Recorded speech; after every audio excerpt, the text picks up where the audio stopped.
Well, happy Monday, people. Happy Monday. Happy week 13.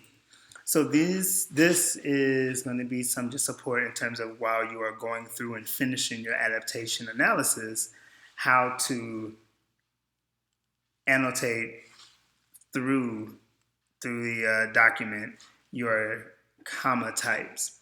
So again, your homework tonight is to make sure that your entire adaptation is done. So intro, to body, and conclusion.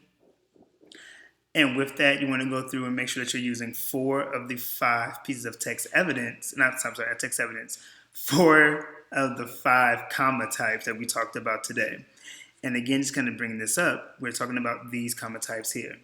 So we have our introductory commas, and I'm going to speak through what we talked about in terms of how you can use these. So your introductory commas, these are the commas that can either start your new paragraphs, or these are the ones that you add when you want to bring in additional thought to a new sentence on a new topic. So, for example, as we talked about with the do now, which I'm about to scroll down or scroll up to, this first one for A is an example of using introductory commas. As far as I'm concerned, no one's had a better 2017 than Cardi B and Gucci, and we talked about how this is an example of actually adding an additional thought on a topic, in this case, artists of 2017, in a new sentence. Because maybe the sentence before this was just about artists in general. And so that's one way of doing it, and there's different types that you can have for introductory commas. We talked about our joining commas, which are our fanboys, and we've done this a little bit before.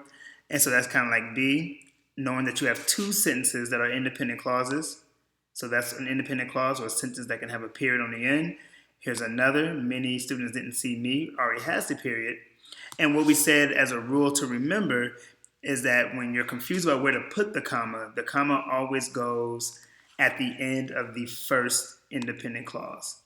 And then after you put that comma there, you want to put one of the fanboys, for and nor, but, or, yet, so. All right. The next comma type we talked about are the commas that go with semicolons. And we talked about the conjunctive adverbs, or however, moreover, or therefore, are the common conjunctive adverbs that you can always Google and look up the other ones that may fit your particular adaptation paper. But anytime you're going to use a semicolon, there are 2 ways that you may use it. One is that you're going to always have a conjunctive adverb with it. So in this case, for C, I think football is a fun sport. However, I'm not the best athlete. Here, you see the conjunctive adverb, however, is used. There's a semicolon. There's the comma. Best way to think about it, they always come in 3. So you're going to have your semicolon first, then your conjunctive adverb, then your comma. They got to always be together. So think about that as a package. But there are also times where you don't need a conjunctive adverb, but you do have 2 different thoughts on one topic. In this case, for D, we're talking about a topic on candy, in this case on Snickers and caramel, but we're saying 2 different thoughts. We're saying that this person loves Snickers, but they don't like caramel, which is also inside of Snickers. So in this case, I don't really need the conjunctive adverb. I can just put the semicolon there instead of putting a regular comma, and that works. Best way to think about these are to say they always have 2 independent clause as well. I think football is a fun sport.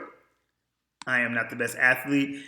And it's very much like your fanboys, except you're saying these either are 2 sentences that go together on a topic, but are given a new thought about that topic.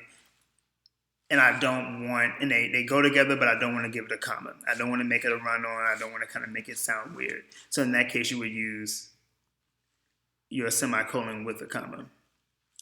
Then we talked about our listing commas, and there are 2 types. There's one when you're describing somebody, and if you're going to describe an individual, you only use 2 words, only 2 adjectives with that. So that's F, Charles is such a young, greedy child. I can just put the comma between the 2 adjectives to describe Charles, and that's all you need. The best way to check this is that if you take the comma out and say and, it should sound right. So Charles is such a young and greedy child. So I know it sounds right with and instead of the comma. So you're good there. The other way is your listing commas. where you're listing 3 or more things on one topic. In this case, all the math teachers, Privet, Carter, and Savage, is what we're talking about. The best way to know that these are correct is that you should always have one less comma than you do words that you are listing.